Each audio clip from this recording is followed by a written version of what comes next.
نه حاضر یم. اکثره ځوانان دغه پتلون سي اغوندي یا جینس سي اغوندي، دوی چې د خپل د والټ د جب کوم بکسکی ده داسې ده، د شا په جب کې ږدي لاندې. نو د دې وجې نه چې شی کېږي، دوی چې کله کیني لاندې، نو د دغه والټ د وجې نه دوی دا یو بغل لږ پاس وي، نو د هغې وجې نه د دوی دغه لاندې ملا کې کیدای شي دردونه وي، او د دې والټ د وجې نه هلته یو دانه بل مسل ده لاندې شاته، د هغې عکس به مو واچوم، تاسو ته به یې ګورئ.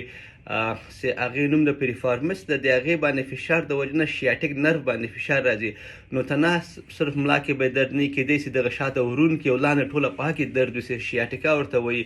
نو کیدای شي تاسو والټ د تاسو د شیاټکا د نرو د وجې نه، د فشار د وجې نه، د شیاټک نرو چې د شیاټکا پرابلم تاسو ته، یعنې د لاندې د ملا درد، د شاته د ورون درد، د پښې درد کیدای شي تاسو ته پیدا شوی. نو کوشش وکړئ د خپل والټ یا د مخکې جب کې واچوئ یا د بغل په جب کې واچوئ. ویډیو مو کیدای شي خوښه شوي. مننه، خدای په امان.